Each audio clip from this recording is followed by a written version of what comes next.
నమస్కారం. లక్ష్మి చెప్పే కథలకు స్వాగతం. వీణులతో వీక్షించటానికి సిద్ధం కండి. ప్రియ సఖులు, ఇప్పుడు మనం శ్రీమతి అప్పరాజు నాగజ్యోతి గారు రచించిన ఆనందో బ్రహ్మ అనే ఒక మంచి కథను విందామండి. ఈ కథ ఆర్జీబీ ఇన్ఫో స్టోరీ కాంపిటీషన్స్లో స్పెషల్ ప్రైజ్ గెలుచుకున్న కథ. ఇక కథ మొదలు పెట్టేస్తున్నానండి. ఆదరాబాదరాగా బ్రేక్ఫాస్ట్ తినేసి ఒక చేత్తో 3 ఏళ్ల కూతురు అక్షరని, మరొక చేత్తో డే కేర్ బాస్కెట్ని పట్టుకుని స్కూల్ బ్యాగ్ని భుజానికి తగిలించుకుని క్రిందకొచ్చిన ప్రణవి అపార్ట్మెంట్ పార్కింగ్ స్థలం నుండి స్కూటీని బయటికి తీసింది. అదే సమయానికి మనవరాలిని చంకలో వేసుకుని కారిడార్లోకి వచ్చిన సరోజిని ప్రణవిని చూసి పలకరింపుగా నవ్వింది. ప్రణవి వాళ్ళ ఫ్లాట్కి ఎదురుగా ఉండే ఫ్లాట్లో ఈ మధ్య వచ్చి చేరిన మదన్ అమ్మగారు సరోజిని. మదన్ సొంతంగా చార్టెడ్ అకౌంటెంట్ ప్రాక్టీస్ చేస్తూ ఉండగా అతని భార్య రశ్మి ఒక అడ్వర్టైజ్మెంట్ కంపెనీలో క్రియేటివ్ హెడ్గా పనిచేస్తోంది. మదన్ తండ్రి శేషావతారం ఆంధ్ర యూనివర్సిటీలో ప్రొఫెసర్గా పనిచేసి రిటైర్ అయిన తర్వాత సొంత ఊళ్ళో ఇల్లు కట్టుకుని అక్కడికి మకాం మార్చేశాడు. ఆయనకి పుస్తకాలంటే ప్రాణం. హిస్టరీ మొదలుకొని ఆధ్యాత్మికం, సైన్సు, గణితం, లేటెస్ట్ టెక్నాలజీ వరకు అన్ని రకాల పుస్తకాలతో అతని ఇంట్లో ఏకంగా పెద్ద లైబ్రరీనే ఉంది. మదన్ తల్లి సరోజిని బాగా చదువుకుంది. ప్రత్యేకంగా ఉద్యోగం అంటూ చేయటం లేదు, కానీ ఊళ్ళో గుడిసెల్లో ఉండే పేద పిల్లలకు ఉచితంగా చదువు చెప్తుంది.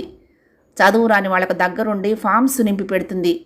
వాళ్ళకి ఉత్తరాలు రాసి పెట్టడం, చదివి పెట్టడం లాంటివి కూడా చేసి పెడుతుంది. తనకు చేతనైనంతలో చుట్టుపక్కల అందరికీ సహాయపడుతుంది.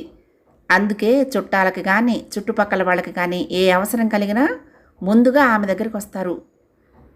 అమ్మా, రష్మి ఎక్కువగా టూర్స్కి వెళ్ళవలసి రావడంతో పని పిల్లున్నా కూడా పాపం చూసుకోవటం కష్టంగా ఉంటుంది అంటూ కొడుకు ఫోన్లో చెప్పిన వెంటనే సరోజిని భర్తను సంప్రదించండి. ఏమండి, మన మనవరాలు కొంచెం పెద్దయ్యేదాకా మనం వెళ్ళి వాళ్ళకి సహాయంగా ఉంటే బాగుంటుంది అని అడిగింది. సొంత ఇంటిని, నా పుస్తకాలని వదులుకుని ఆ చిన్న చిన్న ఫ్లాట్స్లో నేను ఇమ్మడలేను సరోజా. కావాలంటే పాపని ఇక్కడ వదలమని చెప్పు మదన్కి అన్నాడు ఆయన. అయ్యో, అది ఇంకా పసిపిల్లండి. తల్లి నుండి పసిదాన్ని దూరం చేయటం భావ్యం కాదు. పోనీ కొన్నాళ్ళ పాటు నేను ఒక్కదాన్ని అక్కడికి వెళ్ళొచ్చేదా? మీకు భోజనానికి ఏర్పాట్లు అవి చేసి వెళ్తాను అని సరోజిని అన్నదానికి ఒప్పుకున్నాడు శేషావతారం. ప్రతిరోజు తన ఆఫీసుకు బయలుదేరే సమయానికి నవ్వుతూ ఎదురొచ్చే సరోజిని అంటే ప్రణవికి చాలా ఇష్టం. ప్రశాంతమైన ఆమె వదనాన్ని, పెదవులపై ఎన్నడూ చెరగని ఆమె చిరునవ్వుని చూస్తే చాలు మనసుకు హాయి కలుగుతుంది ఎవరికైనా. మనవరాల్ని చూసేందుకు గాను భర్త నొప్పించి కొడుకు దగ్గరికి వచ్చి ఉంటున్న ఆవిడని చూస్తే చాలా అభిమానంగా అనిపిస్తుంది ప్రణవికి.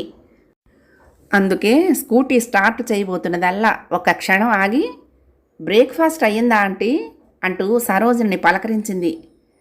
ఈవేళ ఏకాదశి కదమ్మా, పాలు పళ్ళు తప్ప మరేమి తీసుకోను ఆమె సమాధానమిచ్చింది. అయ్యో, ఈ వయసులో అభోజనంగా ఉంటూ మనవరాల్ని కనిపెట్టుకుండటం కష్టం కదా ఆంటీ. ఈ వేళటికి మీ కోడల్ని ఆఫీసుకు సెలవు పెట్టమనవలసింది అంది. ఇది నాకు అలవాటేనమ్మా. 50 ఏళ్ళు దాటిన తర్వాత తిండి ఎంత తక్కువగా తింటే ఒంటికి అంత మంచిది. ఆ తినేదేదో సాత్వికమైన ఆహారాన్ని తీసుకుంటే మరీ మంచిది. రశ్మి ఆఫీసు పని మీద టూర్కి వెళ్ళిందమ్మా. తనది మార్కెటింగ్ జాబు కదా, ఎక్కువ సెలవులు దొరకవు. అయినా రోజు ఇలా నా మనవరాలని స్వయంగా చూసుకుంటూ దాంతో ఆడుకుంటూ ఉంటే నాకు పోయిన శక్తి తిరిగి వచ్చినట్లుగా ఉంటుంది తల్లి. మనవరాల్ని మురిపంగా చూసుకుంటూ చెప్పింది సరోజిని. మీ కోడలు మనవరాలు కూడా నిజంగా చాలా అదృష్టవంతులాంటి. ఆంటీ, ఇంకా నాకు ఆఫీస్కి ఆలస్యం అయిపోతుంది, వెళ్ళొస్తాను అంటూ స్కూటీని స్టార్ట్ చేసుకుని వెళ్ళింది ప్రణవి. 2 కిలోమీటర్ల దూరంలో ఉన్న ప్లే స్కూల్లో కూతుర్ని డ్రాప్ చేసి తన ఆఫీస్కు బయలుదేరింది. దారి పొడుగుతా ఎడతెగని ఆలోచనలు ఆమెను చుట్టుముట్టాయి. ప్రణవి, ఆమె భర్త మనోహర్ ఇద్దరూ కూడా సాఫ్ట్వేర్ ఇంజనీర్లుగా పనిచేస్తున్నారు. మనోహర్కి 2 సంవత్సరాల వయసులోనే తండ్రి మల్లికార్జునరావు ఒక ట్రైన్ యాక్సిడెంట్లో చనిపోతే, తల్లి భ్రమరాంబ పెద్దగా చదువుకోకపోయినా కూడా వాళ్ళ పొలాల్ని తనే దగ్గరుండి చూసుకుంటూ ఎన్నో కష్టాలు కూర్చి కొడుకును బాగా చదివించి ఈ స్థాయికి తీసుకొచ్చింది.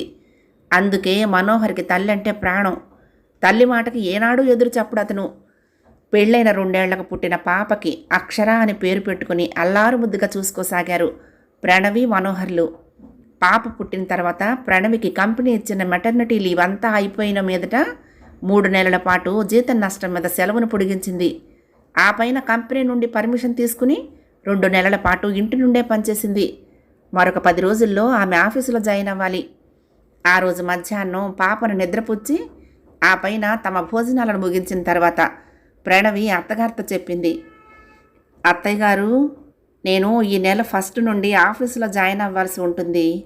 అక్షర కొద్దిగా ఎదుగుతోంది కదా, ఇప్పుడు ఇక సిరిలాక్, మెత్తటి అన్నం లాంటి ఘన పదార్థాలకు కూడా అలవాటు పడింది కాబట్టి నేను ఆఫీస్కి వెళ్లే ముందు ఒక్కసారి పాపకి పాలు త్రాగించి మరొక బాటిల్ నిండా పాలను నింపి ఫ్రిడ్జ్లో పెట్టి వెళ్తాను.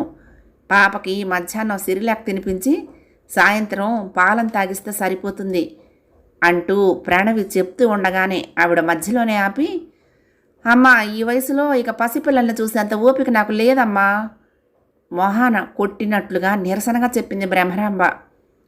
అత్తగారి మాట తీరుకు ఎప్పటి నుండో అలవాటు పడిన ప్రణవి పెద్దగా నొచ్చుకోలేదు. నేను ఆఫీస్కి వెళ్లే ముందు పక్కింట్లో పనిచేసే చంద్రమ్మ కూతురు మన ఇంటికి వచ్చి నేను ఆఫీస్ నుండి తిరిగి వచ్చే వరకు ఇక్కడే ఉండి పాపం చూసుకుంటుంది అత్తయ్య, మీరు కాస్త పైపైన చూసుకుంటే చాలు చెప్పింది ప్రణవి.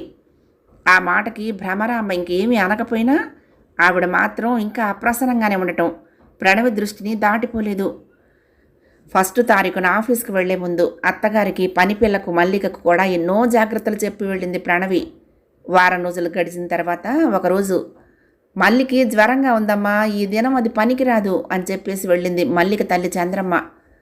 ఏం చెయ్యాలో తోచక అత్తగారి వైపు తిరిగిన ప్రణవికి, నేను ముందే చెప్పానుగా పాపం చుట్టం నా వల్ల కాదని అన్నట్లుగా ఆవిడ చూసిన చూపును బట్టి పాపను చూసుకోవటం పట్ల ఆవిడకున్న అసహనం అర్థమైంది. భర్త మనోహర్ ఆఫీసు పని మీద టూర్కి వెళ్ళాడు. ఇక విధి లేక అత్తగారితోనే చెప్పింది, అత్తయ్య, ఈరోజు ఉదయం 10 గంటలకి ఆఫీసులో ఒక ఇంపార్టెంట్ మీటింగ్ ఉంది, అది ఒక్కటి అటెండ్ అయిన తర్వాత వెంటనే ఇంటికి వచ్చేస్తాను చెప్పింది. అయిష్టంగానే సరేనంటూ తలాడించింది బ్రహ్మరాంబ. 12 గంటలకల్లా ఆఫీసులో మీటింగ్ ముగించుకుని ఇంటికొచ్చిన ప్రణవికి పాప ఏడుపు పెద్దగా ఇంటి బయట వరకు వినిపించడంతో, అరే, ఏమైంది దీనికి ఈరోజు, ఈ పాటికల్లా సిరిలాక తిని హాయిగా పడుకోవాలే అనుకుంటూ గబగబా ఇంట్లోకి వెళ్ళింది. కోడలు రావటంతోనే పాపను ఆమెకు అప్పగించేసి తన రూమ్లోకి వెళ్ళిపోయింది భ్రమరాంబ. ఏడుస్తున్న పాపను ఎత్తుకున్న ప్రణవికి అంటుకుపోయిన పాప పొట్టను చూస్తూనే అర్థమైంది అది ఆకలికి ఏడుస్తోందని. వెంటనే ఫ్రిడ్జ్ తెరిచి చూస్తే తను పట్టిన పాల సీసాలో పాలు, ఇంకా సిరిలాకు గిన్నె అలాగే ఉన్నాయి. ప్రాణం ఉసూరు మనగా గబగబా సిరిలాకును తినిపిస్తే ఆవురావురు మట్టు తినేసి నిద్రపోయింది అక్షర. నెలలో 2-3 సార్లు పనిపిల్ల మల్లిక ఇలా పనికి నాగాలు పెడుతూ ఉండటంతో చచ్చేంత చావుగా ఉంటుంది ప్రణవికి. ఆ టైంకి మనోహర్ ఊళ్ళోనే ఉంటే పాపను మేనేజ్ చేసుకుంటాడు. కానీ అతను ఎక్కువగా మీటింగులకని వేరే ఊళ్ళో ఉన్న హెడ్ ఆఫీస్కి వెళ్ళవలసి ఉంటుంది. దాంతో పనిపిల్ల రానప్పుడల్లా ప్రణవి ఆఫీస్కు సెలవు పెట్టాల్సి రావడంతో ఆఫీసులో బాస్తో చీవాట్లు తినాల్సి వస్తుంది. విసిగిపోయిన ప్రణవి ఏం చేయాలో తోచగా ఒకరోజు లంచ్ టైంలో కొలీగ్ సబిత దగ్గర తన గోడంతా వెళ్ళబోసుకుంది. ఒక పని చేయి ప్రణవి, పాపని మీ ఇంటి దగ్గరలోనే ఉన్న ఏదైనా మంచి క్రష్లో జాయిన్ చెయ్యి. వాళ్ళైతే వారంలో అన్ని రోజులు పిల్లల్ని చూస్తారు కాబట్టి ఇలా మధ్య మధ్యలో పనికి ఎగ్గొట్టడం లాంటి ఇబ్బందులే ఉండవు అంటూ సలహా ఇచ్చింది సబిత. సబితతో కలిసి తమ ఏరియాలో ఉన్న డే కేర్ సెంటర్లన్నీ స్వయంగా వాకప్ చేసి అన్ని విధాలా బాగుంది అనుకున్న క్రెచ్లో అక్షరను జాయిన్ చేసింది ప్రణవి. పాపను తయారు చేసి క్రెచ్ బాస్కెట్ను సర్ది పాపను అక్కడ డ్రాప్ చేసి ఆ తర్వాత ఆఫీస్కి వెళ్లాల్సి రావడంతో ప్రతిరోజు అరగంట ముందుగానే నిద్ర లేవవలసి వచ్చినా కూడా ఎప్పుడు పనిపిల్ల మానేస్తుందో, సెలవు పెట్టాలేమో అనేటువంటి టెన్షన్స్ లేకపోవడంతో ప్రాణానికి హాయిగా ఉంది ప్రణవికి. మొదటి 2-3 రోజులు క్రెచ్కి వెళ్ళటానికి పాప మారాన్ చేసినా ఆ తర్వాత అక్కడ ఉన్న తన ఈడు పిల్లలతో బాగా కలిసిపోవడంతో రిలీఫ్గా ఫీల్ అయ్యింది ప్రణవి. పాపకి 3 ఏళ్ళు వచ్చాక క్రెచ్కి 4 అడుగుల దూరంలో ఉన్న ప్లే స్కూల్లో వేశారు. స్కూల్ అయిన తర్వాత క్రెచ్లోని ఆయా పాపని స్కూల్ నుండి క్రెచ్కి తెచ్చుకుంటుంది. ఆఫీస్ రావడంతో ఆలోచనల నుండి బయటపడిన ప్రణవి స్కూటర్ని పార్క్ చేసి తన క్యాబిన్లోకి వెళ్ళి పనిలో పడిపోయింది. సాయంత్రం 6 గంటలు కాగానే డెస్క్ను సర్దేసి ఇంటికి బయలుదేరింది. పాపను క్రెచ్ నుండి తీసుకుని ఇంటికి వచ్చాక పాలు కాచి పాపకిచ్చి అత్తయ్య గారి చేతికి కాఫీ ఇచ్చి తను సోఫాలో కూర్చుని కాఫీ తాగుతూ రేపు ఎల్లుండి శని ఆదివారాలే కాబట్టి కాస్త రెస్ట్ తీసుకోవచ్చు అనుకుంది స్వాగతంగా. పాపకి 2 రోజుల నుండి స్వల్పంగా జలుబు దగ్గు ఉండటంతో ఉదయానికల్లా ఒళ్ళు కాస్త వెచ్చబడింది. దాంతో ఎత్తుకోమని ఒకటే మారం చేస్తూ ఉండటంతో ప్రణవికి ఆ రోజంతా పాపతోనే సరిపోయింది. ఆదివారం మధ్యాహ్నానికి పాపకి జ్వరం కాస్త తగ్గుముఖం పట్టింది. ఆ సాయంత్రం వాళ్ళ అపార్ట్మెంట్లోని క్లబ్ హౌస్లో గెట్ టుగెదర్ పార్టీ ఉండటంతో ప్రణవి కుటుంబం అంతా రాత్రి 7 గంటలకల్లా క్లబ్ హౌస్కి వెళ్లారు. పిల్లలు పెద్దలు కూడా కొద్దిసేపు ఫన్ గేమ్స్ ఆడిన తర్వాత అందరూ డిన్నర్ మొదలుపెట్టారు. అంతలో ఒక ఇంపార్టెంట్ క్లయింట్ నుండి ఫోన్ రావటంతో ఆదరాబాదరగా తినేసి బయటికి వెళ్ళిపోయాడు మనోహర్. పాపకు ఒంట్లో ఇంకా కొంత నలతగానే ఉండటంతో ప్రణవి వెంటే ఉంటూ మారం చేస్తూ ఉండటంతో ప్రణవికి డిన్నర్ చేయటం వీలు పట్టం లేదు. అదంతా దూరం నుండే చూస్తున్న సరోజిని, అక్షర ఇలా రా అమ్మా, మన అపూర్వతో ఆడుకుందాం మనం అంటూ ప్రణవి చేతుల్లో నుండి పాపను తీసుకుంది. పాపని నేను చూసుకుంటాను కానీ నువ్వు ప్రశాంతంగా భోంచెయ్యమ్మా అన్న సరోజిని ఒక కృతజ్ఞతగా చూసింది ప్రణవి. పాపకి 5-6 నెలల వయసున్నప్పుడు అనుకుంటా తాము చుట్టాల పెళ్లికి వెళ్ళినప్పుడు జరిగిన ఇటువంటి సంఘటనే ఒకటి ప్రణవి మనసులో మిదిలింది. మనోహర్ ఊళ్ళో లేకపోవటం వలన పాపను తీసుకుని ప్రణవి ఆమె అత్తగారు మనోహర్ దగ్గర కజిన్ పెళ్లికి వెళ్ళారు. చిన్నారి అక్షరని పెళ్లిలో అందరూ ఎత్తుకుని ముద్దాడారు. భోజనం చేసిన తర్వాత చుట్టాలతో మాటల్లో పడిపోయిన భ్రమరాంబ వద్దకొచ్చింది ప్రణవి. అత్తయ్య, పాపని కాస్త ఎత్తుకోండి, నేను కూడా తినేసి వచ్చిన తర్వాత మనము బయలుదేరదాం అంటూ పాపను ఆవిడకిచ్చే లోపే పెళ్లి తతంగం అంతా అయ్యే వరకు 2 గంటల పాటు అలాగే కూర్చుని ఉండటంతో నా కాళ్ళు బాగా పట్టేశాయి. పాపను నేను ఎత్తుకోలేను, అయినా అది ఇంకా చంటిదేగా, పర్లేదు, చంకలో వేసుకుని ఎలాగోలా తినేసేయి అని బంధువులతో మళ్ళీ కబుర్లలో పడిపోయింది భ్రమరాంబ. అత్తగారి మాటలతో ప్రణవికి అప్పటి వరకు ఉన్న ఆకలి చచ్చిపోయింది. ఈలోగా దూరం నుండి మనోహర్ కజిన్ రేవతి వచ్చి, వదిన, పాపను నేను చూసుకుంటా కానీ నువ్వు తినేసిరా అంటూ పాపను తీసుకోవటంతో ఇక తప్పనిసరి ఏదో 4 మెతుకులు కతికి భోజనం అయిందనిపించింది ప్రణవి. అత్తయ్య గారికి సరోజన ఆంటీకి ఎంత తేడానో. ఇద్దరిది దాదాపు ఒకే వయసైనా సరే సరోజన ఆంటీ ఎంత చురుకుగా ఉంటారో, కోడలికి ఎంత సహాయంగా ఉంటారో అనుకోకుండా ఉండలేకపోయింది ప్రణవి. డిన్నర్ చేసి చేతులు కడుక్కున్న తర్వాత పార్కులోని ఉయ్యాలలో ప్రణవిని కూర్చోబెట్టి ఆడిస్తున్న సరోజినితో థ్యాంక్స్ ఆంటీ అంటూ పాపనెత్తుకుంది ప్రణవి. ఈలోగా అటువైపు వచ్చిన రశ్మితో, మీరు చాలా లక్కీ రశ్మి, ఇంత ప్రేమగా చూసుకునే అత్తగారు ఎంతమందికి దొరుకుతారు, ఈ వయసులో కూడా మనవరాలని బరువు అనకుండా ఎత్తుకుని తిరుగుతూ ఉంటారు అంది ప్రణవి. అవును, ఆ మాట అక్షరాల నిజం ప్రణవి. నిజానికి అపూర్వని కన్నది నేనైనా దాన్ని ప్రాణంలా చూసుకుంటూ పెంచుతున్నది మాత్రం మా అత్తయ్యే. ఆవిడ మాకు అంత హెల్ప్గా ఉన్నారు కాబట్టే నేను ఏ టెన్షన్స్ లేకుండా ఉద్యోగం చేసుకోగలుగుతున్నాను. స్వభావరీత్యా మా అత్తయ్య గారు చాలా మంచివారు. ప్రతి ఒక్కరికి తన చేతిలో ఉన్న సాయాన్ని కాదనకుండా చేస్తారావిడ అంది రశ్మి. ఆ రోజు ఆదివారం ఉదయం నుండి ఒకటే మారం చేస్తూ ఉండటంతో మనవరాలు అపూర్వను తీసుకుని ప్రణవి ఫ్లాట్కి వచ్చింది సరోజిని.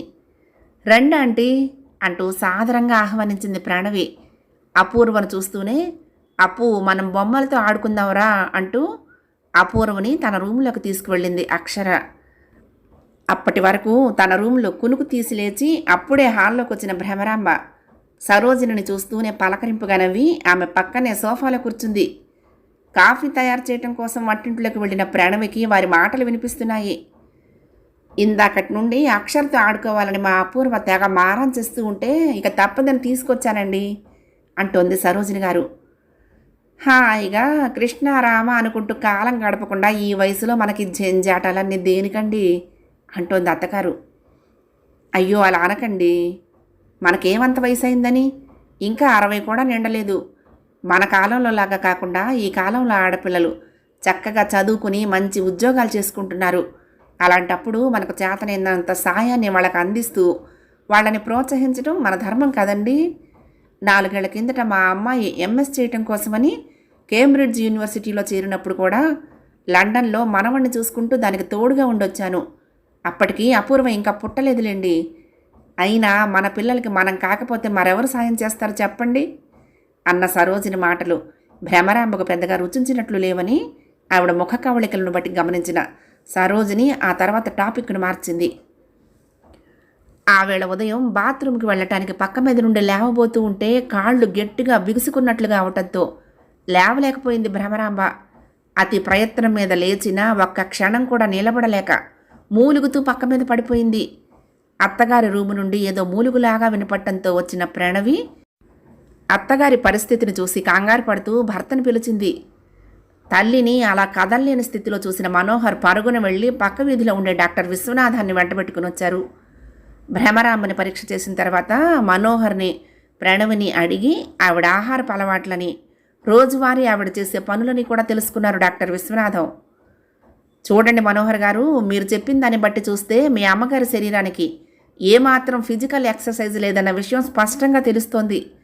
దానివల్ల ఆవిడ ఒంట్లో కొవ్వు చేరటమే కాకుండా ఒంట్లోని కండరాలు కీళ్లు కూడా బిగుసుకుపోయాయి. మరికొన్ని రోజుల పాటు ఇదే పరిస్థితి కనుక కొనసాగితే ఇక జీవితాంతం ఆవిడ మంచానికి పరిమితం అయ్యే ప్రమాదం ఉంది.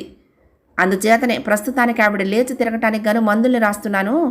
కానీ ఇకపై ఆవిడ ప్రతిరోజు చురుగ్గా ఉండి తగినంత ఎక్సర్సైజ్ చేస్తే గానీ బిగుసుకుపోయిన జాయింట్లు సరికావు అని చెప్పి మందుల్ని రాసిచ్చి వెళ్ళాడు డాక్టర్. భ్రమరాంబకి ఒంట్లో బాగోలేదన్న విషయం తెలిసి చూడటానికి వచ్చిన సరోజినితో తన బాధలు చెప్పుకుంది భ్రమరాంబ. ఈ వయసులో నాకు ఫిజికల్ ఎక్సర్సైజ్లు ఏమిటి చెప్పండి? తోచని ఆ డాక్టర్ ఏదో చెప్పటము, మావాడు ఆ మాటల్ని పట్టుకుని వాకింగ్ చెయ్యమంటూ నన్ను ప్రతిరోజు సతాయించటం చస్తున్నాను అనుకోండి అంది. అయ్యయ్యో, డాక్టర్లు చెప్పిన మాటల్ని అలా తేలిగ్గా తీసేయకండి భ్రమరాంబ గారు. నాకంటే 3 ఏళ్ళు చిన్నవారు మీరు, మీకు వయసు అయిపోవటం ఏమిటండి? ఈ మాత్రం దానికి మీరు అలా డీలా పడద్దు. నేను ప్రతిరోజు ఉదయం 6 గంటలకి మనకి 4 సందుల అవతలున్న సహజానంద యోగాశ్రమానికి వెళ్తాను. అక్కడ గురువుగారు చెప్పిన పద్ధతిలో తూచ తప్పకుండా యోగా ధ్యానం చేస్తే అన్ని రకాల జబ్బులు తగ్గిపోయి హాయిగా ఉంటారు. నాతో పాటు ఒకసారి వచ్చి చూడండి అని చెప్పిన సరోజిని మాటలు ఎప్పట్లా తీసేయలేకపోయింది భ్రమరాంబ. సరోజిని ప్రోత్సాహంతో ఆ మరుసటి రోజు ఉదయం ఆమెతో కలిసి యోగాశ్రమానికి వెళ్ళి 1.5 గంటల పాటు యోగా ధ్యానం చేసి వచ్చిన భ్రమరాంబకి ఒళ్ళంతా నొప్పులుగా అనిపించినా మనసుకు మాత్రం హాయిగా తేటగా అనిపించింది. మొదట్లో కొన్ని రోజులు మాత్రమే ఆ ఒళ్ళు నొప్పులు అవి ఉంటాయి, రెగ్యులర్గా చేస్తూ ఉంటే ఆ నొప్పులన్నీ త్వరగా మాయమైపోతాయి అని గురువుగారు చెప్పిన మాటల్ని పూర్తిగా విశ్వసించిన భ్రమరాంబ ఆయన చెప్పినట్లుగానే రోజు యోగా ధ్యానం చేయటమే కాకుండా ఆయన చెప్పిన ఆహార నియమాలను కూడా తూచ తప్పకుండా పాటించింది. దాంతో నెల రోజుల్లోనే ఆమె ఒంట్లోని కొవ్వు కరిగి ఒళ్ళంతా తేలిగ్గా హాయిగా అనిపించసాగింది. ఒంట్లోకి ఏదో కొత్త శక్తి వచ్చి చేరినట్లుగా ఉంది. ఈ ఆదివారం ఉదయం 10 గంటలకి హిమాలయాల నుండి వచ్చిన సిద్ధానంద స్వామి వారు మన యోగాశ్రమంలో ప్రవచనాలు చెప్తారు. ఆయన ప్రవచనాలను బోధించే పద్ధతి, ఆయన వ్యాఖ్యానం చాలా బాగుంటాయండి అని చెప్పిన సరోజిని మాటలను గుర్తుపెట్టుకుని ఆ ఆదివారం త్వరగా తయారై ఉదయం 9 గంటలకల్లా సరోజిని ఫ్లాట్కి వెళ్ళింది భ్రమరాంబ.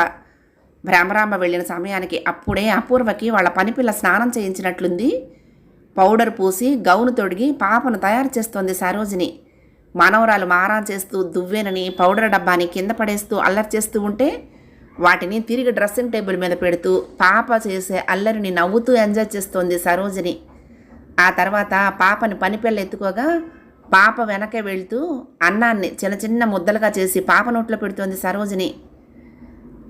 ఈ వయసులో ఇలా అన్నిసార్లు వంగి వస్తువులను తీయటము, పాప వెనక ఇలా పరుగులు తీయటము కష్టంగా అనిపించదా మీకు అన్న భ్రమరాంబతో, అదేం లేదండి, నిజానికి ఇలాంటి చిన్న చిన్న పనుల్ని స్వయంగా చేయటం వలన పిల్లలతో మనకి అనుబంధం పెరగటమే కాకుండా మన శరీరానికి తగినంత ఎక్సర్సైజ్ కూడా దొరుకుతుంది. అప్పుడు ఇంకా మనం ప్రత్యేకంగా ఏ యోగాలు చేయాల్సిన అవసరం కూడా ఉండదు. అయినా ఇప్పుడు మనకేమంత వయసు అయిందనండి, కాళ్ళు చేతులు సరిగ్గా ఆడుతున్నంత కాలము ఏదో ఒక పని చేస్తూ ఉండటమే మనకి మన చుట్టూతో ఉన్న వాళ్ళకి కూడా మంచిదండి. మొదటిసారిగా సరోజిని మాటలతో ఏకీభవించిన భ్రమరాంబ మనసుకి నిజమేనేమో అనిపించాయి ఆ మాటలు. మనోరాలి పనులన్నీ పూర్తి చేసుకుని సరోజిని కూడా తయారై వచ్చిన తర్వాత ఇద్దరూ కలిసి యోగాశ్రమానికి వెళ్లారు. సిద్ధానంద స్వామి వారి ప్రసంగం వినటంలో లీనమైపోయారు ఇద్దరూను. మనుషులు సాధారణంగా 50-60 ఏళ్ళు వయసు వచ్చేటప్పటికి ఇంకా తమ ఒంట్లో శక్తి అంతా అయిపోయిందని, ఇకపైన కృష్ణారామ అనుకుంటూ కాలం గడిపేస్తూ భగవంతుడు పిలుపు కోసం ఎదురు చూస్తూ కాటికి కాళ్ళు చాపుకుని ఉండటమే తాము చెయ్యవలసిన పని అనుకుంటారు. కానీ ఆ ఆలోచన సరికాదు. పని లేని వాడి మెదడు దెయ్యాల కార్ఖానా అన్నది అందరికీ తెలిసిన విషయమేగా. మనిషి ఏమాత్రం ఖాళీగా కూర్చున్నా లెక్కకు మించిన అనవసరపు ఆలోచనలు పుట్టగొడుగుల్లాగా అతని మనసులో నుండి పుట్టుకొచ్చి మనసును కల్లోలపరుస్తాయి. అలాగే శరీరానికి తగినంత పని కల్పించకపోవటం వలన శరీరంలోని భాగాలన్నీ ఎక్కడివక్కడే బిగుసుకుపోతాయి. అలా పని చేయకుండా ఖాళీగా ఉంటే మనిషి మానసికంగానూ శారీరకంగానూ ఒక రోగిలా మారి సమాజానికి కుటుంబానికి కూడా భారంగా మారతాడు. అంచేత ప్రతి మనిషి తనలో జవసత్వాలు ఉన్నంతకాలం ఏదో ఒక సత్వ్యాపకాన్ని పెట్టుకుని తనకు చేతనైనంత పని చేస్తూ నలుగురికి ఉపయోగపడేటట్లుగా జీవించాలి. నలుగురికి కాకపోయినా కనీసం తమ ఇంట్లో వారికైనా భారంగా మారకుండా వారికి సాయంగా ఉండటాన్ని అలవరుచుకుంటే మంచిది. పనిలోనే ఆనందాన్ని పొందుతాడట బ్రహ్మ. ఆనందో బ్రహ్మ అంటే అదేనని మన ఉపనిషత్తుల్లో ఏనాడో చెప్పారు. పనిలోనే పరమాత్మను దర్శించమంటూ భగవద్గీతలో శ్రీకృష్ణ పరమాత్మ చెప్పింది అదే. స్వామీజీ చెప్తున్న ప్రసంగాన్ని శ్రద్ధగా వింటున్న భ్రమరాంబకు ఇంతకాలం తన కళ్ళకి కట్టిన మాయతెరలు ఒకటొకటి పడిపోతున్నట్లుగా అనిపించింది. ఇన్నేళ్ల నుండి తానెంత అజ్ఞానంలో ఉండిపోయిందో కూడా తెలిసొచ్చింది. పొరపాటుగానైనా మాట తోలని సౌమ్యురాలైన తన కోడలికి తాను ఏ విధమైన సహాయం చెయ్యకపోగా ఎన్నో మార్లు పరుషమైన పదజాలంతో ఆమెను తాను బాధపెట్టిన విషయం కూడా జ్ఞప్తికొచ్చి సిగ్గుగా అనిపించింది. నాన్నమ్మ అంటూ తన మనవరాలు అక్షర తన దగ్గరికి పరిగెత్తుకొచ్చి ఎత్తుకోమన్నట్లుగా ప్రేమగా చేతులు చాపినా కూడా ఈ పిల్ల కనుక తనకు బాగా మాలిమైపోయిందంటే ఇక పిల్లని తనకు అంటగట్టేసి కోడలు ఆఫీస్కి వెళ్ళిపోతుందేమో అన్న దురాలోచనతో సొంత మనవరాలను కూడా దూరంగా పెట్టేసిన తన సంకుచిత మనస్తత్వానికి తన మీద తనకే అసహ్యంగా అనిపించింది. తాను చేసిన పొరపాటులన్నీ ఒకటొకటిగా ఎదుటి నిలబడి తనను నిలదీస్తూ ఉంటే ఇక ఆగలేనట్లుగా సరోజినితో ఒక మాటైనా చెప్పాలన్న ధ్యాస కూడా లేకుండా అక్కడి నుంచి లేచి వడివడిగా ఇంటికొచ్చేసింది భ్రమరాంబ. కాలింగ్ బెల్ సౌండ్ వినగానే కూతుర్ని చంకలో ఎత్తుకునే తలుపులు తెరిచింది ప్రణవి. అప్పుడే స్నానం చేయించిందేమో. పాప ఒంటి మీద కేవలం డ్రాయర్ మాత్రమే వేసుకుని ఉండటంతో భ్రమరాంబ కళ్ళకి చిన్ని కృష్ణుడిలాగానే గోచరించింది. వెంటనే కోడలి చేతుల నుండి పాపనెత్తుకుని బుగ్గల మీద ముద్దులు పెడుతున్న నాన్నమ్మను కొత్తగా చూసింది అక్షర. అమ్మాయి ప్రణవి, కాస్త పౌడర్ డబ్బా, పాప డ్రస్సు అవన్నీ నాకు ఇవ్వమ్మా, పాపని నేను తయారు చేస్తాను అంటున్న అత్తగారి వైపు నమ్మలేనట్లుగా చూసింది ప్రణవి. అంతేకాదమ్మా, ఇకపై నా మనవరాలి పనులన్నీ నేనే స్వయంగా చూసుకుంటాను. ప్రణవి, ఆ డే కేర్ సెంటర్ అది మాన్పించేసి స్కూల్ అయిపోగానే పాపని మన ఇంట్లోనే దింపే ఏర్పాటు చేయమ్మా. నా మనవరాల్ని నా చేతులతో తృప్తిగా పెంచుకుంటాను. అప్పుడే హాల్లోకి వచ్చిన మనోహర్ తన భార్యతో తల్లి చెప్తున్న మాటల్ని విని ఎంతో ఆశ్చర్యపోయాడు. ఉన్నట్లుండి సడన్గా ఈ మార్పేంటమ్మా నీలో అన్నాడు. ఏమిటోరా మను, నేను పెద్దగా చదువుకోలేదు, అందుకే చాలా విషయాల మీద నాకు సరైన అవగాహన లేదు. పోనీ బాగా చదువుకున్న మీ నాన్న దగ్గరైనా అడిగి తెలుసుకోవటానికి పెళ్లి తర్వాత మీ నాన్నతో నేను గడిపిన కాలము చాలా తక్కువే. ఆ మహానుభావుడు పోయిన తర్వాత ఒంటి చేత్తోనే నిన్ను పెంచుకొచ్చాను. నాకు మంచి చెడు చెప్పేవాళ్ళు ఎవరూ లేకపోవడంతో ఇంతకాలం నా ఆలోచన విధానంలో ఉన్న లోపం నాకు తెలియలేదురా. అదృష్టం కొద్దీ ఈవేళ సిద్ధానంద స్వామి వారి ప్రవచనాలను విన్నాక కానీ నేను ఇంతకాలం చేస్తున్న తప్పు నాకు తెలిసి రాలేదు.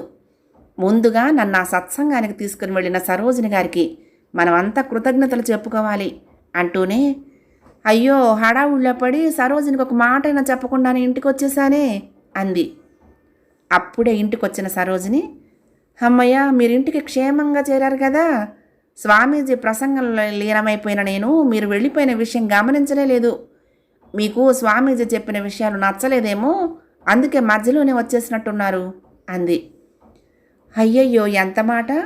స్వామీజీ చెప్పిన దాంతో నా మనసును ఇంతకాలము అంటిపెట్టుకున్న కల్మషమంతా కొట్టుకుపోయి నా మనసు ఇప్పుడు ప్రక్షాళనమైంది.